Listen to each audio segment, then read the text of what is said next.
Je suis là comme votre Premier ministre, mais en réalité, j'ai tenu à venir échanger avec le monde universitaire parce que j'étais aussi un enseignant.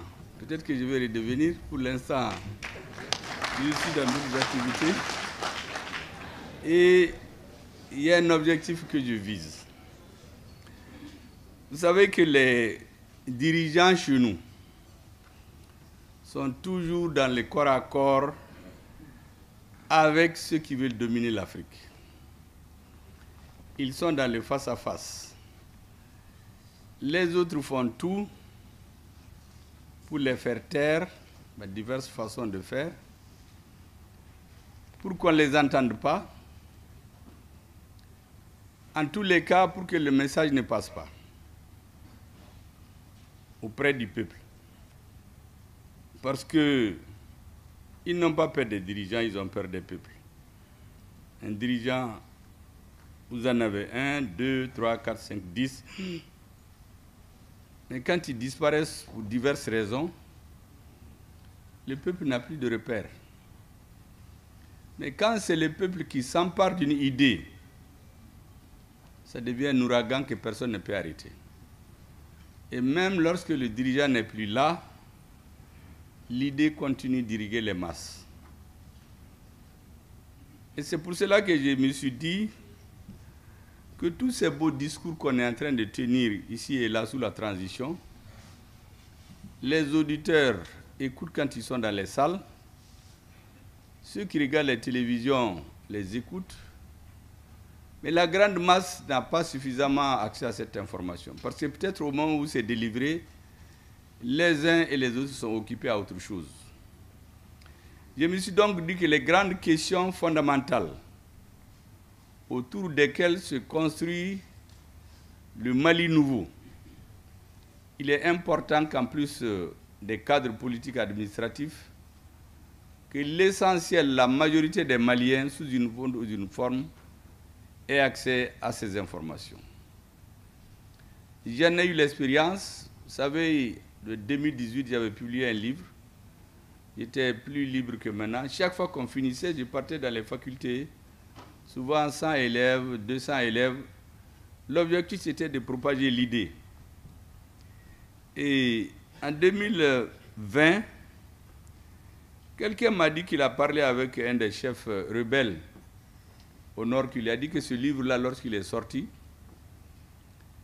les propagandistes de la rébellion ont même fait une grande réunion dans le sud de la France là-dessus. Quand ils ont regardé pendant des jours, ils ont dit qu'il ne faut plus rien dire. Parce que si jamais on essaie d'écrire le contraire qu'il y a là-dedans, non seulement c'est difficile de prouver, mais celui qui y va chercher à savoir ce qu'il y a dans ce livre. Or, les Africains, comme on dit, pour leur cacher une information, tu mets dans un livre. Donc, il vaut mieux ne rien dire. Comme ça, personne n'a vu, sauf ceux qui étaient là.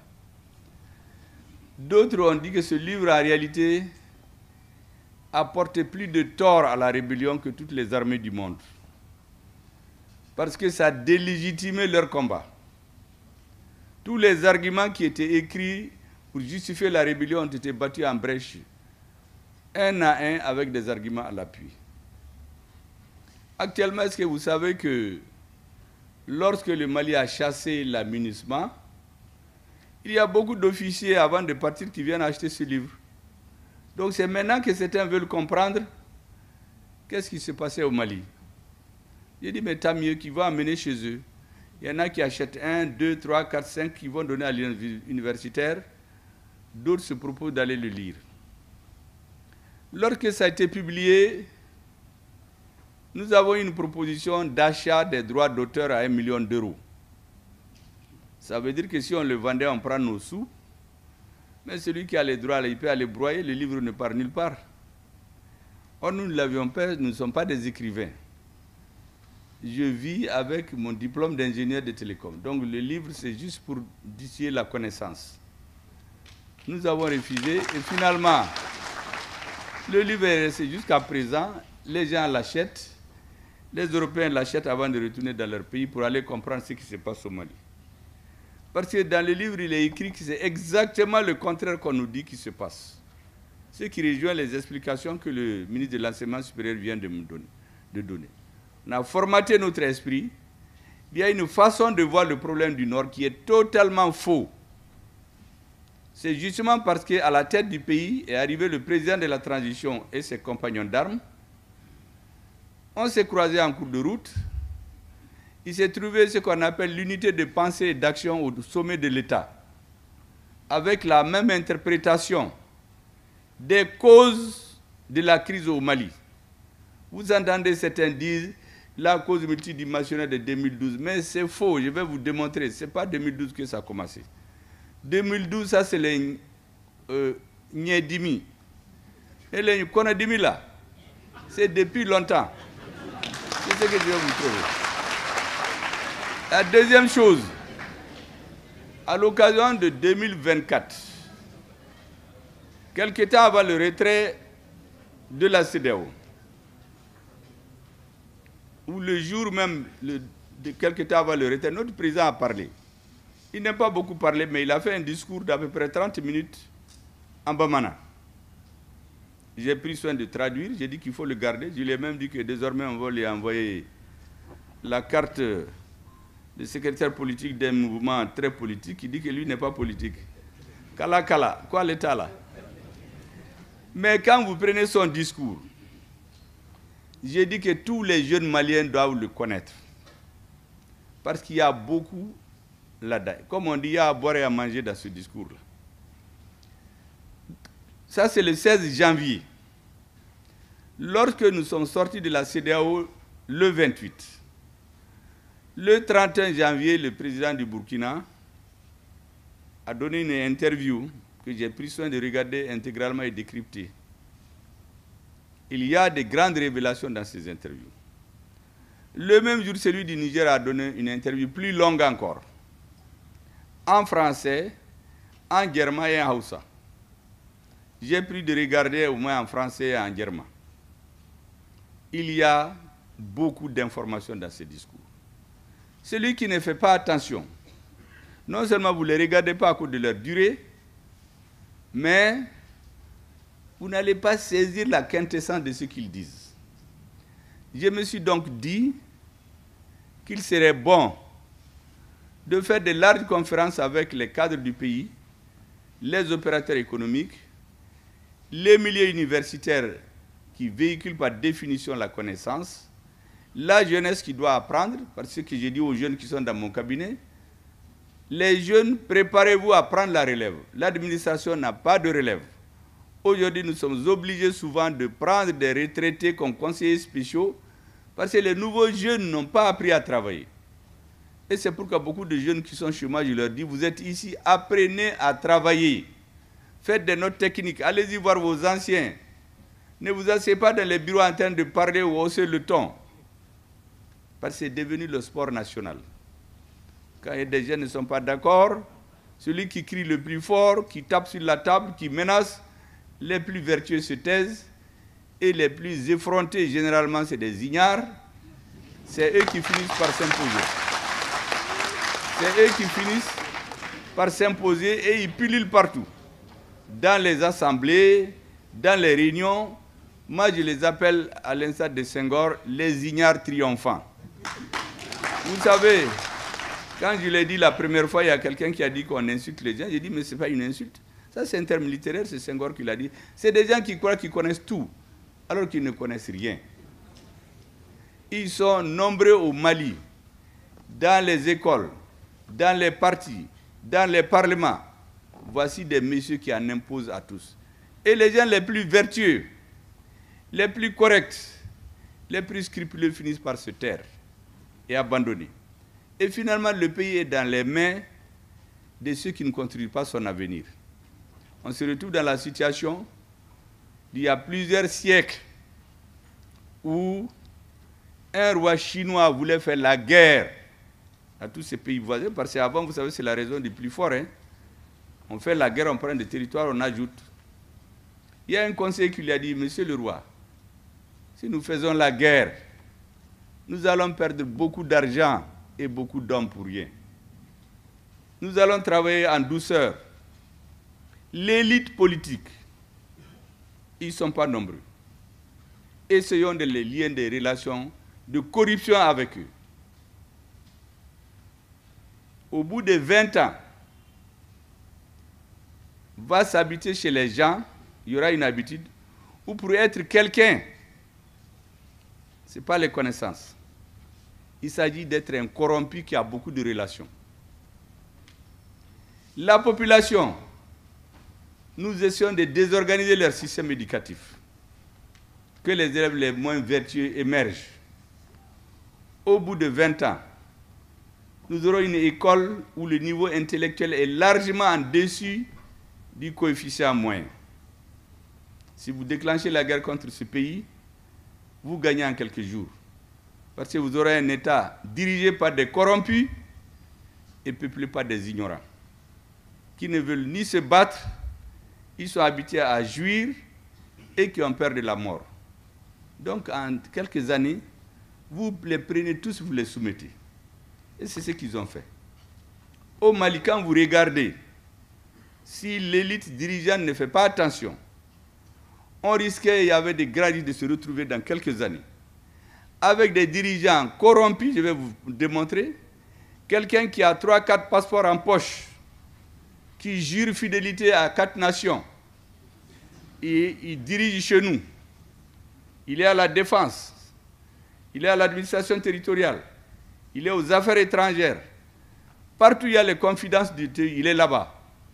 Mais chaque vacances, il va voir son deuxième ou son troisième pays, c'est là-bas qu'on vend tout. Il devient ministre des Affaires étrangères. Il accède à tous les archives de l'État et les photocopie. Quelques mois après, on change de gouvernement, il prend, il quitte, il va dans un pays, c'est arrivé au Mali. La personne est allée dans sa deuxième nationalité. On lui a créé un poste le même jour. Quelques semaines après, il continue, la vie continue. Au Mali, on a vu ça. La défense des citoyens sont ministres de la Défense. Ils ont 2, 3, 4 passeports. Ils quittent, ils vont avec tous les secrets de la défense. Voici ce qu'on avait. Les militaires mouraient, ce n'est pas son affaire. Ce n'est pas leur affaire. On les enterre dans des fosses communes. Lui, il est dans les avions. Comme je dis, quand les gens comme ça se baissent, le passeport qui tombe, quand ils ont besoin, ils le prennent. Les autres, ils le gardent en attendant. C'est comme ça qu'on s'est retrouvés. Et on va sur le terrain de la connaissance. Les moins vertueux ne réussissent pas. Même dans l'armée, les forces de sécurité, des gens se permettent de recruter des gens qui n'ont pas passé les tests. Ils vont au front, c'est pour mourir. On envoie 200 personnes quelque part. Ceux qui organisent le dossier, en réalité, envoient 100 personnes. Mais les adversaires comptent. Ils savent qu'il n'y a que 100 personnes. Les 100 qui arrivent, au lieu d'avoir 100 fusils, ils en ont 50. Les adversaires le savent. Ceux qui ont 50, au lieu d'avoir des chaînes de balles, ils ont un chargeur. Les adversaires le savent. Ils les tendent une embuscade, ils tombent sur eux. Au lieu d'avoir 200 combattants, tu as 50 combattants avec un chargeur qui finit en quelques minutes. Eux, ils ont des longues files et ils les bousillent tous. On va les enterrer, on fait des funérailles, on dit Allah Kahinou là. Bon, et puis on retourne à la maison. Petit à petit, la nation se désintègre. Et au bout de quelques années, nous n'aurons plus de pays. Ça, c'est le sort qui nous était réservé. C'est ce que je voulais vous expliquer pour que vous compreniez bien. Maintenant, il y a quelques jours, je regardais les médias, parce que moi, surtout, j'ai entendu des journalistes, des hommes de médias dire « Mais la transition n'a pas l'armée. » Mais il n'y a rien. Et ils formatent l'esprit des gens. Moi, j'avais des gens à côté qui faisaient comme ça. Mais j'ai dit à eux, est-ce que tu sais de quoi ils parlent? Immédiatement, j'ai eu l'idée de faire un additif à mon discours aujourd'hui au président de la transition. Je devais lui présenter les vœux du gouvernement. J'ai ajouté un additif que j'ai écrit hier, entre 0h et 2h du matin. Je vais vous rendre compte pour que vous compreniez que la transition, là, ce n'est pas seulement l'armée. L'armée, oui, il y a 10 000. Mais le Konadimi, là, il faut que vous voyez ça, avec même des lunettes en bois. Donc le Konadimi, là, ce qu'il y a là-dedans, c'est ce que j'ai ajouté à mon discours. Je crois que le président va être surpris ce matin. que ce n'était pas dans son discours. Voici ce que j'ai dit. J'ai dit additif au discours de vœux du nouvel an du Premier ministre au président de la transition. J'ai dit, Monsieur le Président, avant de terminer, je voudrais, avec votre autorisation, m'adresser à toutes les Maliennes et à tous les Maliens de l'intérieur et de la diaspora, en un mot à tous ceux qui nous observent, au Mali, en Afrique et dans le monde entier, et tenter de donner quelques réponses non exhaustives à la question qu'il se pose. Quel est le secret de la réussite et de la solidité comme un roc de la transition malienne? Première question. C'est pour répondre à ce monsieur-là qui dit qu'il n'y avait que Kidal. Deuxième question. Mais pourquoi est-elle si résistante, résiliente et vole de succès en victoire, malgré les obstacles et les adversités de tout genre, au point que le Mali est regardé et admiré de partout? Troisième question. Quel est leur secret? Mais ces questions-là, si les Maliens ne se les posent pas, ils ne vont rien comprendre de ce qui est en train de se passer. Venir s'asseoir dans les médias et dire que rien n'a changé sous la transition, à part le fait qu'on a pris Kidal. Alors que lui-même, il ne croyait pas. Les Maliens qui croyaient qu'on allait reprendre Kidal, sur 100, peut-être les 95 ne croyaient plus. Beaucoup n'ont pas cru. Récemment, il y a des gens qui ont dit qu'ils vont faire des délégations pour aller me féliciter. J'ai dit, mais nous, on n'a pas fait ça pour être félicités. Parce que la même personne, j'ai discuté avec lui il y a quelques semaines. Il me disait qu'il faut, vous et vos partenaires russes là, sachez que le Nord, ce n'est pas la Tchétchénie. Vous êtes des vats en guerre. Vous ne pourrez rien changer. Et quelques semaines après, il vient me dire qu'il veut présenter des félicitations. Moi, j'ai dit, je n'en veux pas. Nous, on n'a pas fait pour être félicités. On a fait parce que historiquement, c'était clair dans notre tête qu'aussi longtemps que cette confrontation n'ait pas lieu et qu'on batte les ennemis du Mali, tout le reste, ça va être de la parole seulement, en attendant le réveil brutal, ce que vous n'avez pas compris. C'était prévu que dans 30, 40 ans, on se réveille. Beaucoup ont quitté le Mali. Les ethniques se sont haïs. Les gens sont divisés. Ceux qui ont 3, 4 passeports avec leurs femmes, vous allez voir, certains vont rentrer dans les avions. D'autres vont prendre les trains d'atterrissage, des avions comme en Afghanistan pour quitter. Et il n'y aura plus de Mali. On travaillait à nous mettre ça dans la tête. Tout le reste là, c'était de la poudre aux yeux des Maliens. Donc il fallait bien expliquer cela. Donc en essayant de répondre à ces questions, j'ai dit, Monsieur le Président, le principal secret, Monsieur le Président, réside dans votre leadership et sa qualité. C'est le même pays, les mêmes militaires, les mêmes terroristes qui sont plus sponsorisés. Et pourquoi hier on a perdu Kidal, aujourd'hui on a pu prendre? C'est le leadership qui a changé. La qualité, sa vision. Donc quand quelqu'un vient me dire que rien n'a changé, sauf la prise de Kidal, c'est que lui il a des lunettes en bois, il ne lisait rien du tout. J'ai dit, c'est votre perception de la mission que l'histoire du Mali et le peuple vous ont confiée en tant que citoyens et celle de vos compagnons d'armes. La compréhension de cette mission par lui-même et ses compagnons d'armes, ça c'est un changement qualitatif. Dans notre langue, on le dit, que les pentades, là, ils regardent celui qui est devant eux poursuivre. Le leadership du Mali a changé. Celui qui ne comprend pas ça, je crois qu'il est sur d'autres planètes, ou bien il ne veut pas comprendre. Je dis la deuxième qualité réside dans la solidité à toute épreuve du couple président-premier ministre de la transition. Deux hommes au parcours certes différents, mais qui sont intimement liés par le fort désir et l'ardente obligation de faire la politique dans l'intérêt supérieur exclusif du Mali.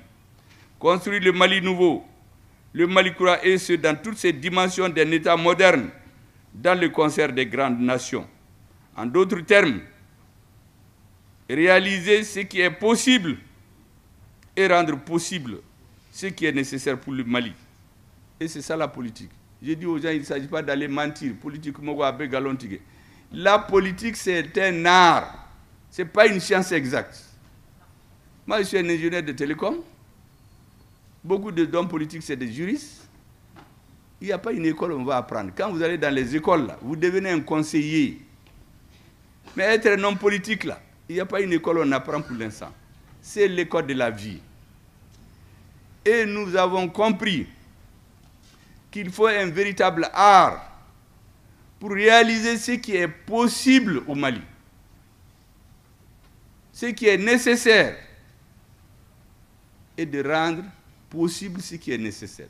Ce qui est nécessaire pour les Maliens, c'est recouvrer leur unité. Il fallait trouver une alliance en roc pour arriver à cela. Celui qui doute, celui qui recule devant les difficultés, il ne peut pas le faire. Nous avons eu la chance, nous nous sommes retrouvés, et la grande nation malienne, qui est d'une civilisation millénaire, qui est fière de son passé, a décidé d'affronter le présent avec courage et détermination sans faille pour lever tous les verrous et obstacles dressés depuis quelques années sur le chemin du Mali et qui demeurent confiants à l'avenir. La confiance, j'en ai parlé. Nous devions avoir confiance en nous-mêmes. Un peuple qui a confiance, rien ne lui est impossible. Il fallait que nous ayons confiance que nous allons reprendre Kidal. C'est une attaque.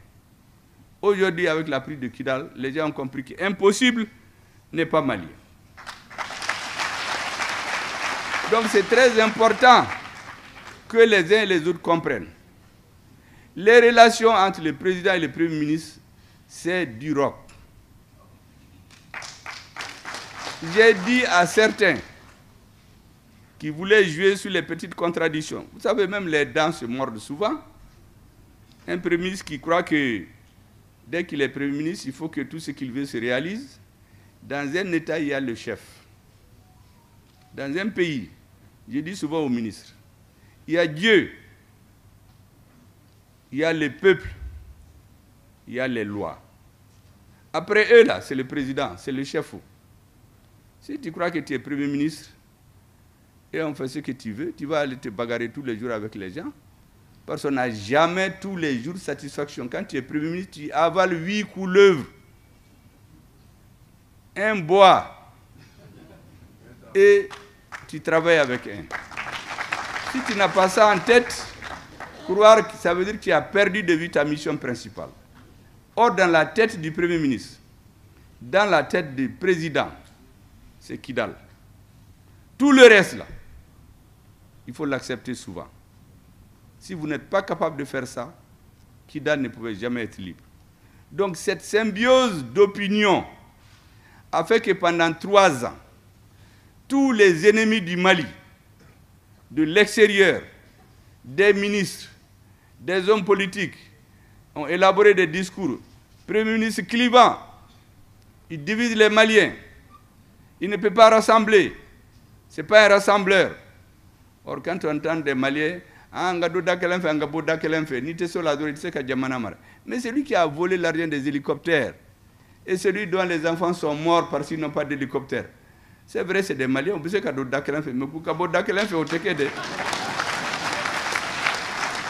donc, quand on est venu nous dire qu'on divise les gens. Je vous donne un exemple. Vous partez à Ndélimane. Ndélimane, la base est financée par l'aménagement. Barkhane construit la base. Et dans le désert, ils oublient de faire un puits. On sait que le besoin de l'homme dans le désert, c'est aller boire l'eau. Donc les soldats sont obligés de sortir, aller chercher de l'eau dans le hameau. Les terroristes étudient leur chemin. Un jour, ils viennent tomber sur les soldats, ils les tuent tous. Ils mettent des bonbons d'explosifs dans leur voiture. Ils vont rentrer dans le camp. Ils font exploser. Ils tuent la moitié des militaires. Ceux qui restent en vie se battent pendant 7 heures de temps. On les tue tous un à un. Parce que le monsieur qui devait faire acheter les hélicoptères et aller fricoter avec des sociétés étrangères, l'argent est sorti du trésor, aucun hélicoptère. Ils sont morts, on vient les enterrer. Donc, j'ai dit aux gens, Neni Malion bébé se kado dakelen fait. Mais un gabo dakelen fait. Un voleur la nene allait te beau dakelen fait. Donc les gens ont élaboré leurs termes. Le premier ministre clivant, il divise les Maliens, et les Maliens sont très sensibles. Nous sommes restés droits comme un i. Et quand on est droit comme un i, on ne cherche pas à faire comme ceux qui clignotent à droite, ils vont à gauche. Après, on les croise, on les étrangle là-bas. Nous avons dit au président de la CEDEAO, quand on est devenu Premier ministre, il me dit, tu nous as tellement fatigués qu'on va t'avoir maintenant. J'ai dit, vous allez m'avoir. Oui, il dit, on t'attend au tournant. J'ai dit, mais moi, je ne tourne pas. Moi, je vais tout droit. Si tu attends au tournant là, tu ne verras personne. Ça, c'est mon aîné président, l'ancien président du Nigeria. J'ai dit, nous ne tournons pas. Donc, c'est important que vous compreniez. Dans les nations, historiquement, chaque fois qu'on veut fragiliser un pouvoir, ce n'est pas compliqué. On cherche à faire la fission au sommet. Tous les pouvoirs politiques qui sont tombés, c'est venu comme ça. Vous allez trouver qu'au sommet, les gens qui sont venus ensemble, il y a un qui devient un génie des Carpates, ou bien un grand révolutionnaire. Si vous regardez en Afrique, nos pères de l'indépendance, on parle beaucoup d'eux, mais le culte de la personnalité, le mot grand rédempteur, ça c'est un Nkrumah, on ne l'appelait plus président. Président à vie, c'est lui qui l'a mené. En Guinée, c'est les responsables suprêmes de la révolution. On ne parle plus de président. Au Mali, c'est le guide. Tous ces aspects-là, ça plaît à celui qui fait, mais en réalité, petit à petit, il s'éloigne de l'équipe qui a pris le pouvoir ensemble. Et dès qu'il y a une fissure, les ennemis rentrent, ils font tomber le pouvoir. La deuxième façon de faire, c'est de laisser l'élite dans les grands discours, mais le couper de la masse. Il parle, la masse ne comprend rien. Un jour, comme on dit en Bamana, Abe Mourti. Parce que dans une société, vous avez 98%, c'est la population.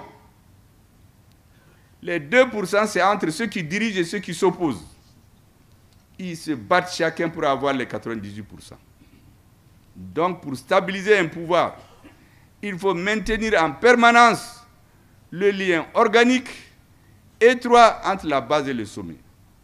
Le président nous dit souvent, le centre de gravité de la transition, ça doit être le pouvoir. Tant que les gens savent que vous avez ça doit être le peuple. Le peuple est avec vous. On ne joue pas avec vous. Vous avez l'embargo quand on l'a pris. Tous les grands spécialistes, y compris dans les mouvements où je suis, ils ont dit non, le Mali ne peut pas tenir. C'est une histoire de 2 semaines. Le gouvernement là va disparaître. On a tenu plus de 6 mois. Pourquoi? Parce qu'on a organisé le 14 janvier sur instruction du président pour voir ce que les Maliens pensent. L'embargo a eu lieu le 9 janvier, dimanche. Le même soir, le président nous a réunis.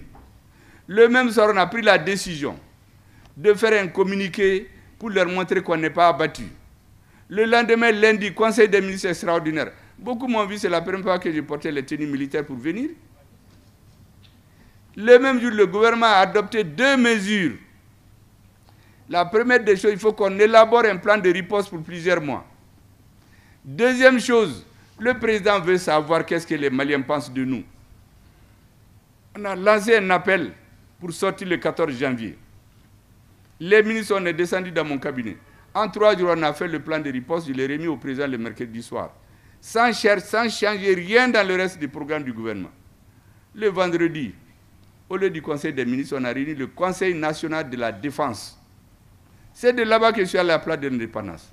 Les Maliens ont mobilisé 4 millions de Maliens. C'est du jamais vu depuis l'indépendance.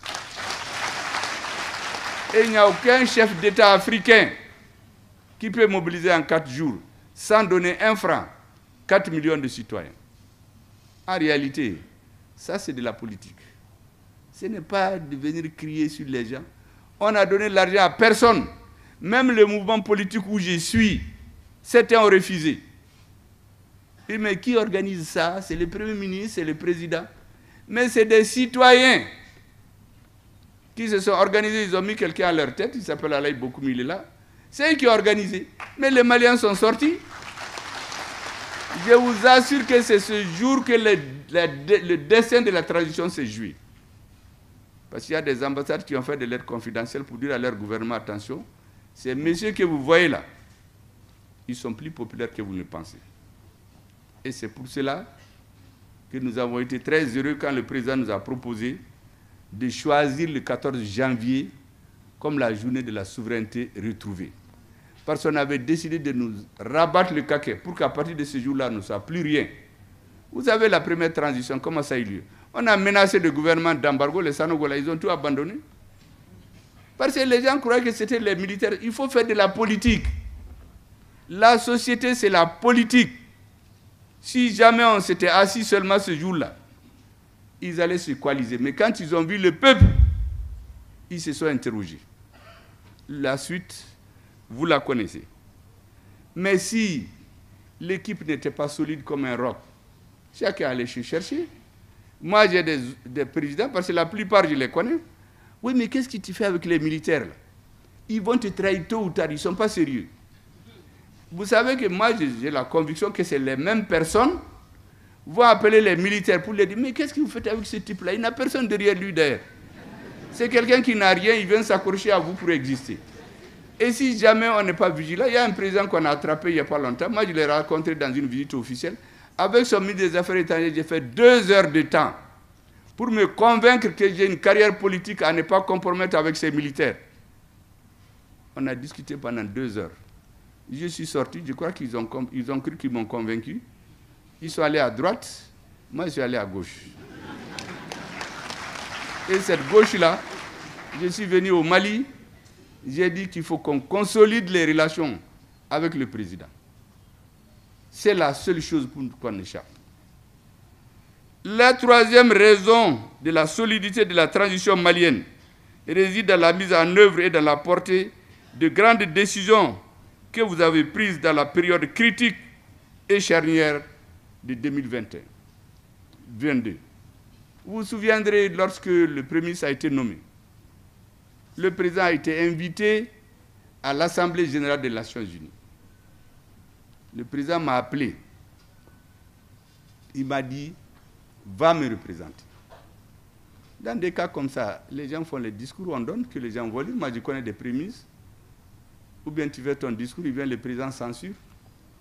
Le président ne l'a pas fait. Il me dit, vous savez ce que je pense et ce que les Maliens pensent. J'ai confiance en vous. Mais je suis parti. Les balabala, depuis qu'il y a gauche à Dala, jusqu'à présent, on l'a laissé en plein vol, on ne lui a même pas donné de parachute. Et depuis, la donne a changé dans le monde. Les gens se sont dit, mais ces Maliens-là, ils viennent d'où? Des Maliens qui viennent parler comme ça. De là-bas, j'ai pris l'avion pour aller rencontrer les Maliens chez eux.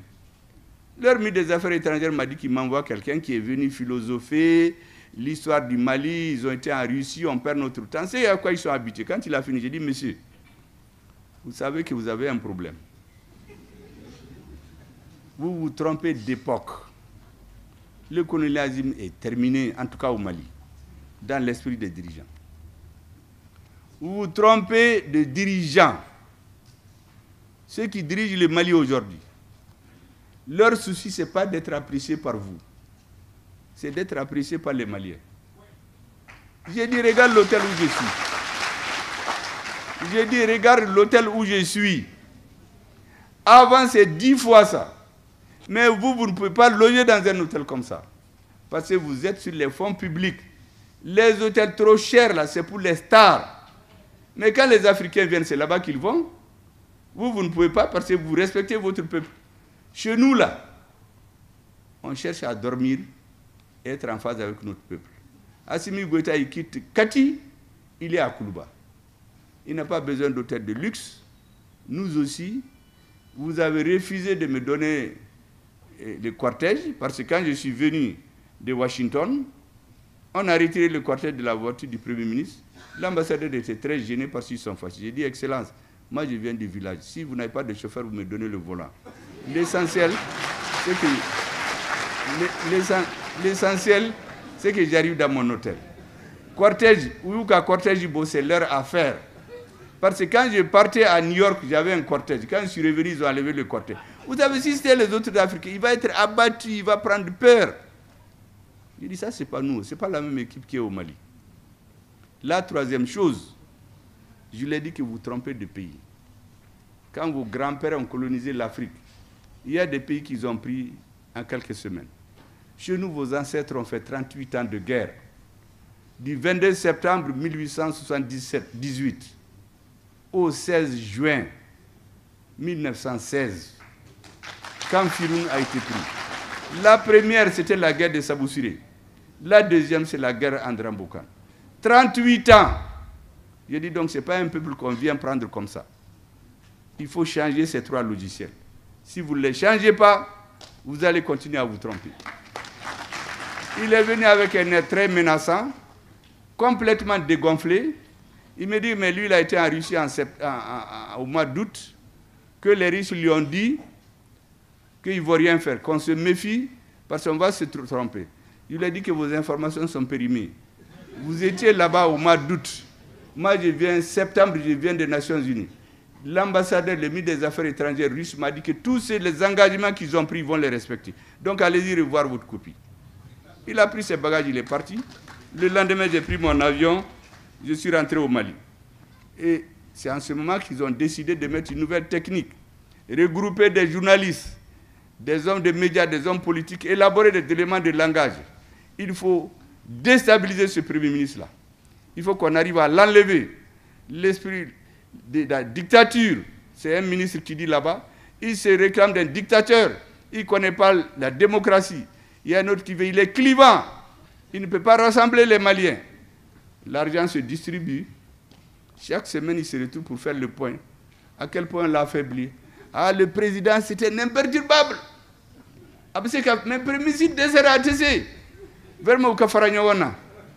Ça passe dans les antennes, mais c'est une stratégie. Le président est resté vraiment imperturbable sur ce plan. Il les a laissés crier. Un jour, il a pris son stylo, et ce qui est advenu, vous le savez. En tout cas, ce discours-là, ça a cessé pendant un moment. Mesdames et messieurs, ces décisions ont trait, entre autres, au choix entièrement assumé du président de la transition d'instruire au gouvernement de faire les assises nationales courant 2021. Est-ce que vous savez que quand le gouvernement a été nommé le 11 juin 2021, premier conseil des ministres, deuxième conseil des ministres, on a trouvé que personne ne voulait des assises. La majorité des gens ont dit que ça ne peut pas se tenir. On a fait des papiers, des partis se sont réunis, on a fait des résolutions. Celui qui m'a présenté ça, j'ai dit, monsieur, vous savez, tous ceux qui font la politique au Mali, moi j'ai leur nom, je connais d'où ils viennent. Les gens qui ont dirigé votre affaire là, l'un était parmi ceux qui ont fraudé en 2018. Il ne peut pas être une leçon pour moi. Le deuxième, c'est un député qu'on a fait tomber, disqualifié. Le troisième, c'est un apparatchik sans situation. C'est eux qui vont nous dire, on fait tomber un régime, c'est eux qui vont faire un rapport sur lequel le Mali va travailler. Je l'ai dit, il y a 200 partis au Mali. Vous avez réuni 30. Pourquoi vous avez voulu le parti du Premier ministre? Je lui ai dit de faire attention. Nous là, personne ne peut nous rouler dans la farine en ce qui concerne la politique au Mali. Si tu veux nous rouler, c'est toi qui vas te rouler dans la farine. Et notre chance, c'est que le président de la transition, après mûre réflexion, a pris la lourde responsabilité de dire au gouvernement, suivez le gouvernement, faites les assises. Faites-les d'ici la fin de l'année. Il me dit, la seule chose qu'on vous demande, le peuple malien doit adhérer aux assises. Le peuple ne doit pas avoir l'impression qu'on lui impose des choses. On a fait les assises. Et c'est là qu'on a fait l'ingénierie politique que beaucoup ne comprennent pas. Les 23, les 24, 25 et 26 septembre 2021, les assises se sont tenues. C'est le 25 septembre que l'ensemble des forces politiques et sociales ont pris la décision de tenir les assises. C'est le 25 septembre qu'on a donné le coup à la bouche du Balabala, où ils ne se sont plus réveillés. Ces deux dates-là, beaucoup ne comprennent pas. Les assises se sont tenues. La suite, vous la connaissez. À la date d'aujourd'hui, tous ceux qui veulent parler de l'avenir du Mali, y compris le président, ils parlent de la mise en œuvre des assises. Les assises, pourquoi? Ceux qui ont fait tomber le régime ont une idée. Dans le groupe, il y a toutes sortes de personnes. Les militaires qui ont arrêté le système, ils ont une idée. S'ils mettent leurs idées ensemble, ils peuvent trouver les raisons pour lesquelles le régime est parti. Mais le Mali, ce n'est pas eux seulement. Il fallait écouter tous les Maliens. Quand on écoute tous les Maliens, on a une vision holistique, plus représentative de ce que les Maliens veulent.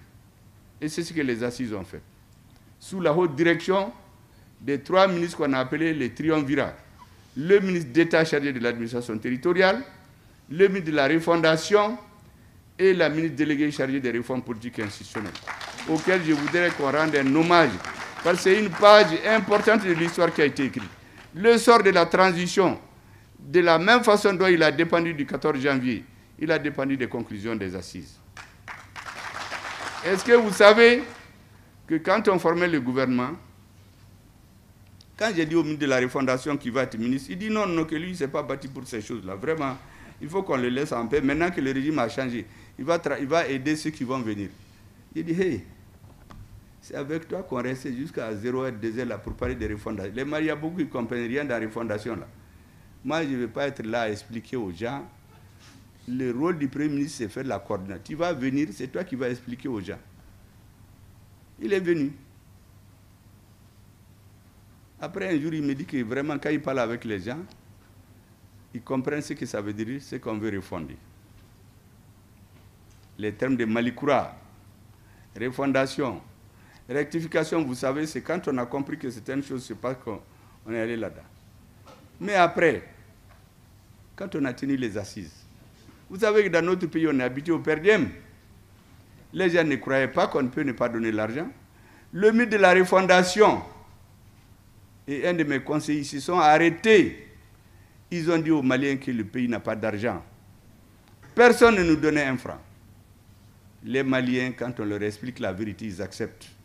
Ils ont renoncé à 2,4 milliards ont été économisés grâce à l'intervention des ministres et de ses collaborateurs. Ça, ce n'est pas fréquent. Ça nous a montré qu'au Mali, rien n'est impossible. Les Maliens veulent juste avoir des dirigeants honnêtes.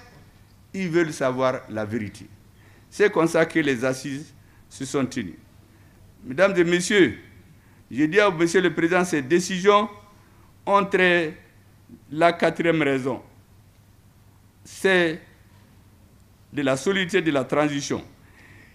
Et réside dans la conviction et la compréhension partagée au plus haut sommet de l'État que pour espérer un jour unir le Mali et aller vers la paix et la réconciliation nationale, le progrès, l'État malien doit d'abord libérer Kidal et tout le nord du Mali du joug des terroristes et de leurs alliés.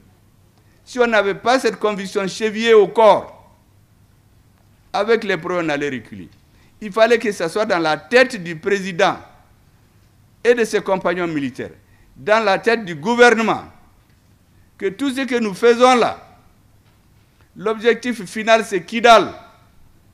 Aussi longtemps qu'on n'a pas libéré Kidal, tout ce qu'on va faire là, ce n'est que des actions intermédiaires. Mais beaucoup ne comprenaient pas ça en ce moment. Cette conviction fait partie de la raison de la solidité des relations entre le président et son premier ministre qu'il a nommé. Parce que j'ai dit aux gens, n'oublie pas, le président a été investi au nom du peuple malien par la Cour suprême. Le premier ministre a une légitimité, certes, qu'il avait avant, mais là, c'est une légitimité déléguée. C'est le président qui a signé le décret. Donc, ils doivent travailler en harmonie et en symbiose. Et je vous assure que le respect mutuel que nous nous sommes manifestés est à la base de la réussite de la mission. Et enfin, on peut citer parmi les raisons profondes du succès de la transition malienne la réalisation de l'essentiel des objectifs du peuple malien insurgé du 5 juin au 18 août 2020. Vous savez, actuellement, il y a beaucoup de bruit. La transition n'a rien fait. Je viens de vous démontrer le contraire. Mais les gens ne se posent même pas la question. Mais qu'est-ce que les Maliens ont demandé entre le 5 juin et le 18 août? Premièrement, la sécurité. Deuxièmement, la lutte contre la corruption et l'impunité. Je vous viens de vous parler de ces hélicoptères-là. ou bien des journalistes qui disparaissaient. Les réformes politiques et institutionnelles. Les troubles sont partis de la contestation des élections. Donc il fallait mettre un organe unique indépendant pour que les résultats des futures élections soient les moins contestés possibles. Il fallait une nouvelle constitution. Il fallait un nouveau pacte social et de solidarité. Et il fallait voir comment appliquer l'accord pour la paix et la réconciliation. Certains ont dit qu'ils ne sont pas d'accord, d'autres disent qu'ils sont d'accord. Je leur ai dit, on va mettre intelligent, application intelligente. Les gens disent, mais ça c'est quoi ça? J'ai dit, ça veut dire que chaque fois qu'on veut appliquer, on regarde si ça ne va pas contre les intérêts du Mali. Les intérêts du Mali, c'est son unité, l'intégrité territoriale sur l'ensemble du territoire national, l'autorité de l'État, la forme républicaine et laïque de l'État. Chaque fois qu'on lit un article, s'il est contraire à ça, il n'est pas intelligent, on l'enlève. Ils ont dit, bon, Ayatou est intelligent. On a tellement bien impliqué intelligemment qu'on a libéré Kidal pendant que certains dormaient. Tant mieux. Donc, voici les demandes du peuple. Mais certains sont dans d'autres débats aujourd'hui. Ces demandes, dans aucune de ces demandes, vous ne pouvez pas dire qu'Assimi Goïta n'a pas réussi. Les gens parlent de Kidal, qu'on a pris Kidal. Mais les autres points là, on a réussi partout. Qu'on a mis des dos. Donc ça, il faut que vous, les jeunes cadres, les intellectuels, les professeurs, vous compreniez que la réussite de la transition, elle est globale, elle est totale, elle est conforme aux demandes du peuple malien. C'est pourquoi elle est solide. Les autres sont venus. Aujourd'hui, Dieu merci, nous sommes 3. Quand vous êtes 3, vous êtes toujours plus forts. Et nous savons que chaque fois qu'on veut s'attaquer aux autres, en réalité, c'est nous qui sommes visés à distance. Hein. Vous savez, la dernière fois, ils voulaient s'en prendre au Niger, parce qu'ils leur croient plus faibles. Si le Niger tombait, ils allaient s'en prendre au Burkina. Mais l'objectif final, mesdames et messieurs, c'était le Mali, pour nous amener à ne jamais penser renverser un régime qui sert leurs intérêts. Nous leur avons dit dès le début que ceux qui sont à la tête du Mali ont un coefficient intellectuel largement au-dessus de la moyenne. Et c'est pour cela que nous avons mis les gens en garde. Que celui qui va toucher à un cheveu du Niger, nous allons lui raser la tête. Ouvre. Et petit à petit, nous sommes allés jusqu'à la création de l'AES.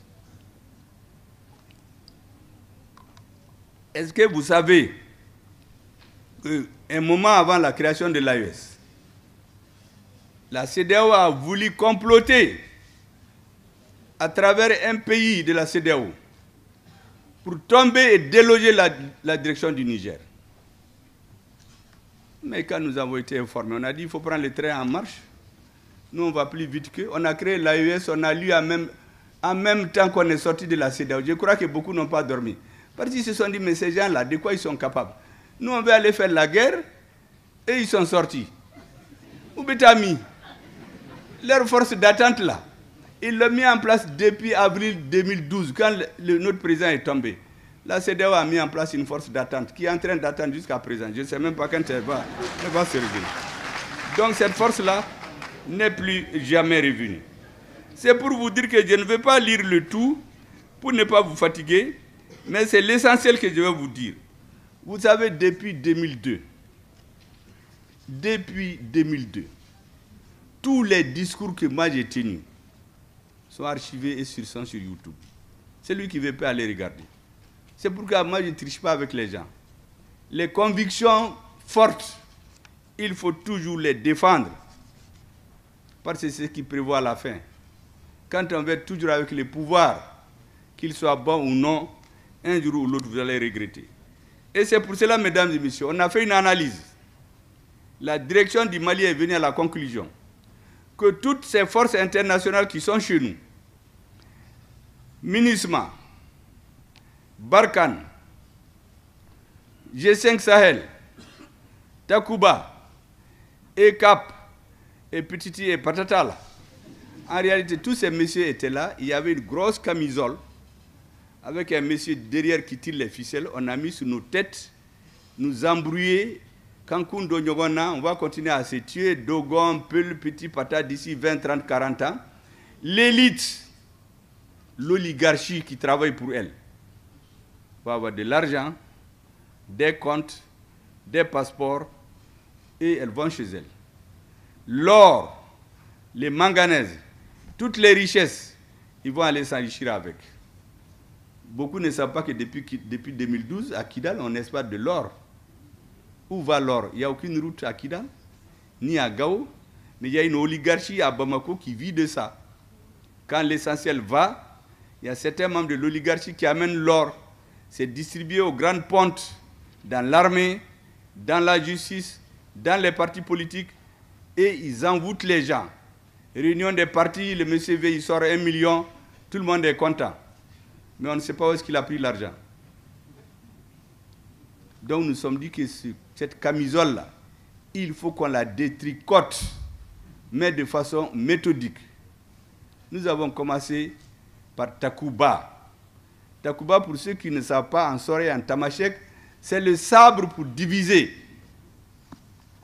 Tous leurs mots là ont un sens. Si tu divises Menaka, l'armée malienne ne pouvait pas survoler Menaka.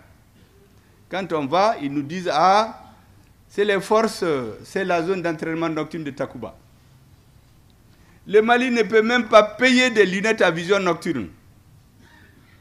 Beaucoup de pays ont écrit pour dire que leurs armées vont venir. Les Danois, les Portugais, les Hongrois, d'autres étaient dans le rang. Déjà, on a compris que ces messieurs-là, ils voulaient transformer Menaka en une zone d'entraînement de toutes les forces spéciales de l'Union européenne. Ce n'est pas pour lutter. Leurs forces spéciales vont venir là-bas dans le désert pour s'entraîner. Mais aucune lutte contre le terrorisme. On a gardé les papiers. Et puis les Danois ont pris leurs soldats, ils sont venus un jour parce que le Balabala leur a dit d'aller. Mais on a dit, mais qui vous a dit de venir? Quand c'est l'ancien président, Alain Fleni, on dit, mais l'ancien président, il n'est plus là. Et puis même s'il était là, quand on décide d'aller en France, vous avez l'invitation de vos parents. Mais après, il faut un visa. C'est écrit dans le texte que les opérations militaires doivent être coordonnées avec l'armée malienne. Qui vous a dit de venir? Ils n'ont pas de papier, on leur a dit de rentrer chez eux. Les Balabala leur a dit de ne pas rentrer. Mais on a fait du bruit. Le Parlement danois leur a dit que mais si les gens ne veulent pas que vous ayez chez eux, il ne faut plus rester. Ils ont pris le bagage. Les autres ont dit que Koulou est retagné Tuguni. Takuba Sara Alaka Hinala. L'étape suivante, c'était le G5 Sahel. G5 Sahel, c'est Mali, Burkina, Mauritanie, Niger, Tchad. Présidence tournante. Nous payons 400 millions par mois de cotisation. Le tour du Mali arrive. Un président d'un autre pays dit qu'il ne faut pas tenir une réunion au Mali, c'est un militaire qui est à la tête. Nous avons dit que c'est l'occasion est venue, on leur a dit, le président a dit, je vous donne une date. Si la réunion ne se tient pas, chacun va de son côté. La réunion ne s'était pas tenue, on a dit bye bye. Alaka Yafoma, Alaka Dairosuma. Et on a enterré G5 Sahel. Après, il est mort de sa belle mort d'ailleurs, parce que dès que le Mali est sorti, ça n'avait plus de sens. G5 est parti. On a dit maintenant Barkhane. Ils ont commencé à se préparer pour faire des affrontements avec nos militaires, casser nos hélicoptères et mettre le Mali en difficulté. Ils ne savent pas que nous, on fait de la politique. On a vu les gens de Gao. Les gens de M5 de Gao se sont organisés. On a dit aux militaires, aïe, Labé, nous aussi, nous avons fait notre guerre, même si c'est avec la bouche. Les gens de Gao se sont levés une nuit. Barkhane a fui la nuit, c'est à la frontière du Niger qu'ils ont dit qu'il n'y a pas eu de passation. Ils ont même oublié certains équipements militaires. Donc, Barkhane Tara, Aya Yorobla. Sinon, quand vous voyez la base, c'est la plus grosse base qu'ils ont fait. Ils n'ont pas prévu de quitter ici avant plusieurs décennies. C'est ça que les gens ne savent pas. Maintenant, Betara, maintenant les grands Menitou. Moi, j'ai fait 2 mois. Je reçois des chefs de mission diplomatiques. Quand on finit, vous avez certains ont une technique. Ce qui veut dire, en l'essentiel, ils attendent quand vous finissez. Mais, ministre là, il va partir ou non? Pour me tirer les verres du nez. Je lui ai dit, non, on attend que moi-même, je ne sais pas, on attend que notre ministre des Affaires étrangères parle. Même moi, il savait ce qui se préparait. Pendant ce moment, le peuple est en train d'exiger le départ de la MINUSMA. On faisait comme si on n'entendait rien. Mais chaque fois que le peuple parle, nous, on l'écoute tout. Seulement, ça dépend des moments. Et puis un jour, le président, grand stratège, a réuni ses principaux collaborateurs sur la question du départ de la MINUSMA. Le résultat, c'est de leur demander de quitter notre pays immédiatement. On a dit, mais est-ce que ça c'est possible? Notre ministre a été dire ça à New York. Ils ont dit, hey, les Maliens là, ils font du bruit. Depuis 2018, il y a des pays africains qui ont demandé aux forces internationales de quitter. Eux, ils viennent départ sans délai. Nous, on n'a rien dit. Nous sommes venus, nous avons édicté les principes. Départ ordonné, coordonné, sécurisé par l'armée malienne. Ils ne savaient pas qu'on travaillait avec méthode. Ils pensaient qu'on allait venir pam pam pam, quand les Africains mettent leurs chemises là, ils dansent et puis ils font ce qu'ils veulent. Ils sont allés, ils disent qu'on va regretter. Ils ont fait le tour là-bas, que les Maliens sont trop belliqueux. Ils vont regretter cette décision. Ils sont allés se concentrer à Ber. Ils ont miné des soldats, nos soldats sont tombés. Moi, je connais les chefs qui sont tombés là-bas. Ils ont failli se décourager. Depuis cette période, beaucoup d'entre vous m'écoutent. Moi, je ne parle que de l'histoire. Pour galvaniser nos troupes, pour leur dire qu'ils vont perdre des batailles, mais on va gagner la guerre. Parce que la guerre est juste. Ça, c'est des messages qui sont comme des balles pour les militaires. Notre président, notre ministre de la Défense, la hiérarchie militaire a fait une combinaison tellement scientifique que nous avons pris Ber à leur insu. On a cassé les reins là-bas. Et maintenant, on s'apprêtait pour aller au nord. Qu'est-ce qu'ils font? Les services secrets, les pays qui les sponsorisent, s'organisent avec leurs services secrets. Ils disent maintenant, il faut s'attendre, il faut s'attaquer aux civils. Comme ça, les 90% dont je vous ai parlé de la population, là, ils vont abandonner les 1% des dirigeants. On voit des journalistes, il faut la paix. Vraiment, il y a des gens trop belliqueux à la tête du Mali. On fait l'embargo sur Tombouctou. Ils détruisent le bateau Tombouctou. Ça, c'est les services secrets, je vous le dis. À Gao, ils font révolter dans le camp pour que les gens du Nord se révoltent contre les dirigeants. Heureusement, nos populations n'ont pas cédé.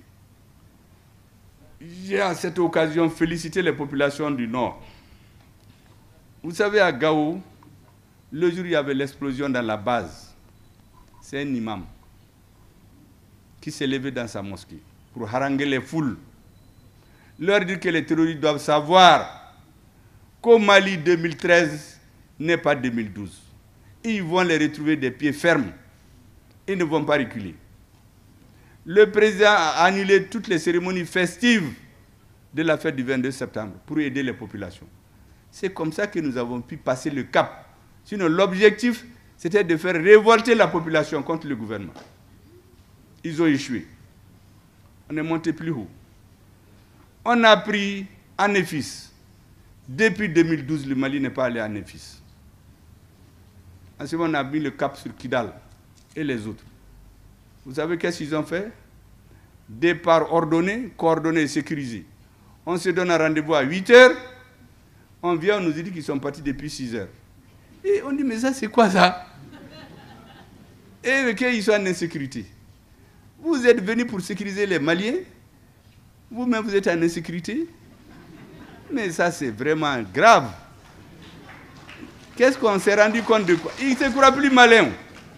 En réalité, toute la nuit, tous les blindés, les armes lourdes, ils les ont transférés discrètement aux terroristes. On a miné autour de la ville. Comme ça, les Maliens vont venir, ça va être l'hécatombe, ils vont mourir, et les blindés vont sortir pour les tuer. On les a laissés partir, on les a observés toute la nuit avec les drones. On a bousillé tous les blindés là, un à un.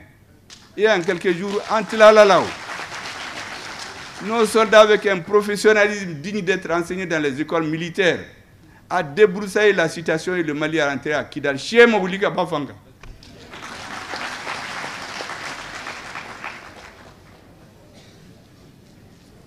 Après, nous sommes allés à Thessalite, à Gelhok, la ville martyre, où on a tué les Maliens. On l'a pris. En ce moment, nous nous sommes dit, on était dans la guerre. La guerre, c'est une minorité déterminée qui peut l'amener. C'était l'armée malienne et la haute direction du pays. Mais construire le Mali, c'est tout le monde. Construire la paix, c'est plus difficile. C'est en ce moment que le président a mis en place le comité intermalien, où nous devons tous nous parler, pour qu'aucun Malien ne se trouve encore exclu du Mali. Pendant qu'on était dans ça, les terroristes qui ont assumé les actes terroristes avec les services secrets étrangers, ils disent qu'ils s'appellent CSP. Ils vont dans les pays étrangers. Ils les retournent, ils viennent dans un pays voisin qui les héberge, qui crée une base pour eux et qui hypocritement dit qu'ils nous invitent. Nous avons dit accord là, accord d'Alger, accord de Ouagadougou, accord de Sicile, accord de Tougouni, accord de Kidal, accord de Menaka, accord de Gao, accord de Bintagungu, accord de Saboussiré, mais accord Chitese Kake, on ne fera plus d'accord encore hors du Mali. Lorsque cela a été dit, ils ont commencé à nous baga. J'ai dit que mais vous ne nous connaissez pas. Et en ce moment, qu'est-ce qu'on a fait? Ils ont pris les chefs militaires, aller à la frontière avec ce pays-là pour nous fatiguer. Nous sommes occupés d'eux, on les a envoyés au repos éternel, comme notre ministre de la Défense sait le dire. Et dès que ça s'est fait, ils ont décidé de passer aux menaces, nous inviter. Et qu'est-ce qu'on fait? On commence d'abord par accueillir sans concertation ni notification préalable au plus haut sommet de l'État algérien des citoyens maliens subversifs et des Maliens poursuivis par la justice de notre pays pour actes de terrorisme. Donc tous ces terroristes-là, et certains dont ils pensent qu'on a peur d'eux, ils les invitent là-bas, le président les reçoit, on montre à la télé pour nous impressionner. Nous, on ne peut plus être impressionnés par des images comme ça. D'ailleurs, récemment, je crois que j'ai vu des exercices militaires à la frontière du Mali. J'ai dit, mais ça, c'est la danse des diables. Nous ne cherchons pas à menacer quelqu'un. Nous sommes un pays pacifique. Mais nous voulons qu'on nous respecte. Et d'ailleurs, les Maliens ont décidé, sur l'impulsion du président, d'inscrire en lettres d'or dans leur constitution, à l'article 34, que désormais, n'importe qui veut collaborer avec le Mali, tu es obligé de respecter les 3 principes. Respecter la souveraineté du Mali, respecter les choix stratégiques du Mali, respecter les intérêts du Mali. C'est dans la Constitution. Article 34. À partir de ça, nous avons dit maintenant, tous ceux qui ne sont pas dans cette logique-là, nous ne pouvons plus nous convenir. Parce qu'il faut respecter la Constitution de chaque pays. Et mesdames et messieurs, ces terroristes-là qui sont organisés dans ces pays, on leur a fait des bureaux, ils agissent à visage découvert contre la sécurité nationale du Mali en toute impunité. La volonté des autorités algériennes de vouloir maintenir le régime des sanctions des Nations Unies concernant le Mali. Au cours du sommet des non-alignés s'est tenu à Ouaga le mois dernier, l'Algérie a voulu maintenir le régime des sanctions de l'ONU, alors que tout le monde a demandé de lever. Quand ils se sont opposés, c'est notre partenaire stratégique qui a posé son veto. Et on a renvoyé dans l'air ces fameuses et maudites sanctions. Les sanctions ont été levées grâce au veto de la Russie. Mais qu'est-ce que l'Algérie a à voir à maintenir des sanctions contre le Mali? Alors que vous dites que vous êtes un pays ami. Mais nous ne sommes pas bêtes. Le manque de volonté des mouvements signataires à mettre en œuvre l'accord a entraîné l'enlisement puis l'affaiblissement de l'accord dont les dividendes ne profitaient plus à la paix ni aux populations du Nord. Vous savez ceux qui organisent tout ça. Mais ils ont des palais à Bamako. Il y en a qui ont 2 piscines. Leurs enfants sont dans les grandes écoles. Mais à Kidal, à Tombouctou, à Gao, partout au Mali, il n'y a plus d'école.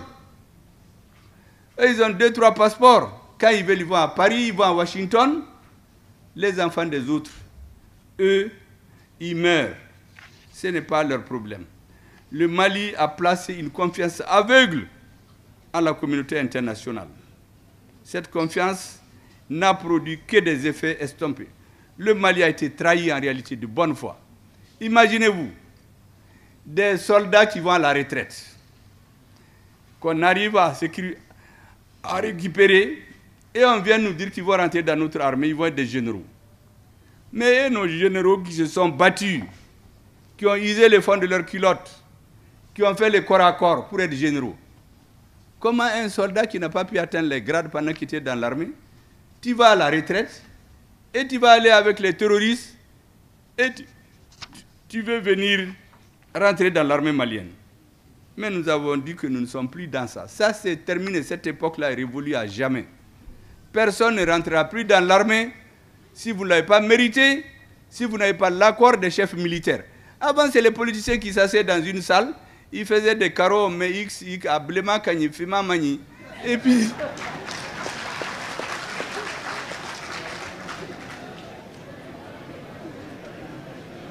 c'est ce qu'on nous avait fabriqué. Ça, c'est terminé. Blemata, la Fima, Tani, tu fais tes preuves et tu as tes grades. La hiérarchie militaire est d'accord. Maintenant, mesdames, messieurs, c'est pour toutes ces décisions que nous avons dit que l'Algérie est sortie de son rôle. Parallèlement, il y a la CEDEAO qui était dans l'ombre, manipulée par l'extérieur, qui a pris la décision de tomber sur le gouvernement nigérien pour le faire tomber. Vous savez, leurs actions au Niger, quand les terroristes prennent une zone, ils ferment tout. Il n'y a même pas de médicaments. C'est ce que la CEDEAO a fait au Niger. Des morts dans les hôpitaux. On ne peut pas payer des médicaments, des nourritures, parce que la CEDEAO ne veut pas. Mais quelle différence il y a entre ceux qui terrorisent les populations? Maintenant, ils ont décidé de faire un complot pour renverser les autorités nigériennes. C'est en ce moment que le Mali et le Burkina se sont levés. Nous allons louer une alliance militaire d'autodéfense réciproque. Et nous avons mis quiconque en garde qui se rappelle que nous sommes un peuple de guerriers. Nous sommes amis à tout le monde. Mais c'est terminé. Nous coucher devant quelqu'un qui vient marcher sur nous là, ça c'est révolu. Et on a mis tout le monde en garde. Et quand certains ont voulu insister, nous avons dit qu'au-delà de l'alliance militaire, nous allons faire une alliance politique. Et on a décidé de sortir sans délai de la CEDEAO pour donner tout son sens à la création de l'AES qui a été décidée plus tôt. Parce que la CEDEAO était devenue une menace pour nos pays. C'est dans ces conditions que nous avons décidé de quitter. Et quand on a décidé de quitter, nos présidents ont tenu chacun son discours. Ces discours, je demande à la jeunesse, il faut les lire. Parce que ces dirigeants, leurs caractéristiques qui ne parlent pas beaucoup, ce sont des militaires. Le nôtre, il a fait presque la moitié de sa vie sur le terrain des opérations. Le ministre de la Défense, plus de la moitié sur le terrain des opérations.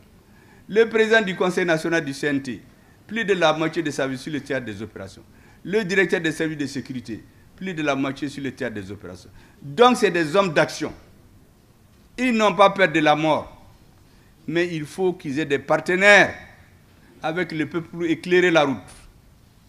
Ils ont montré la voie. Au Burkina, la même chose. Au Niger, la même chose. Il appartient aux politiques, aux intellectuels, de théoriser leur conception et lui donner forme pour que demain, si pour une raison ou une autre, ils ne sont pas au pouvoir, cet héritage-là ne tombe pas. Qu'on sache que c'est dans la continuité qu'une nation se construit. Il ne s'agit pas de tenir des bons discours, une saison et puis c'est pas. On doit dans 10 ans demander à quelqu'un, qu'est-ce qu'Assimi Goïta a dit au moment où vous votez de la CEDEAO? Il doit vous dire l'essentiel. Vous avez écouté Assimi Goïta? Il dit que c'est on l'a téléphoné de l'extérieur pour lui dire, hey, on va te nommer un président, un premier ministre un président de l'Assemblée. Il dit, ah bon? Très sérieusement, hein? Il dit aux gens, bon, président, qu'on est Beka ici, ça.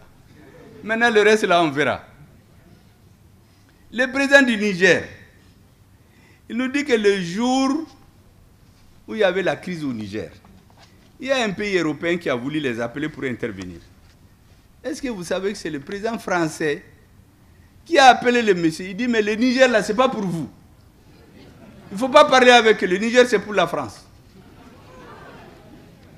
Entre des États qui sont tous dans l'Union européenne, et puis l'autre s'est tué.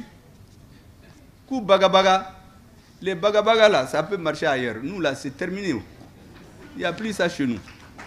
Bon, quand dans un État, vous savez que les militaires, là, ils sont tellement discrets, notre président n'a pas donné les noms des 4 personnes là qui devaient être président, premier ministre. Ils sont là, moi je les connais pratiquement, il ne m'a pas dit mais je les connais. Parce qu'en réalité, ils ont leurs gens ici.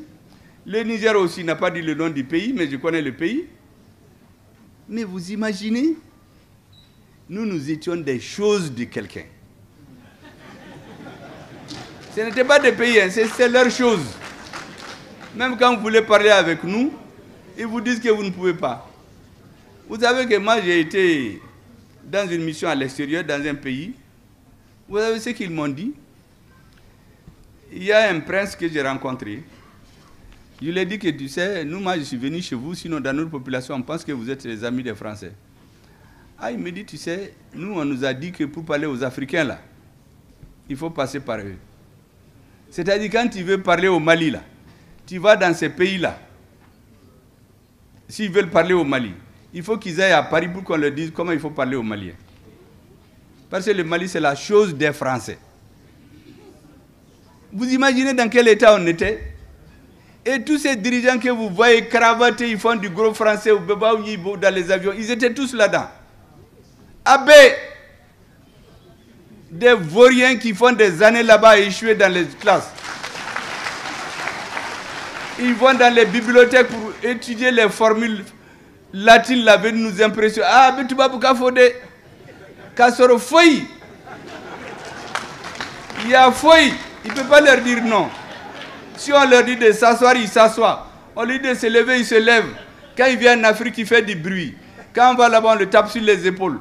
Ça, ce n'est pas des présidents. Ces présidents-là, c'est fini au Mali. C'est pour mettre fin à ce système-là qu'on essaie de diaboliser nos présidents. Et vous ne devez pas accepter.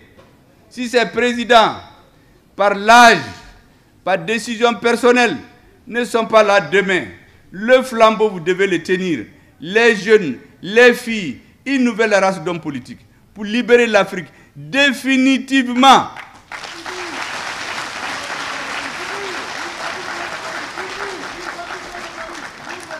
Le dernier thème dont je vais vous parler brièvement, c'est comment est-ce que tout ça s'est organisé. La camisole, là, vous croyez que c'est venu comme ça? C'est de longue date. De très longue date. Je vais vous faire un rappel.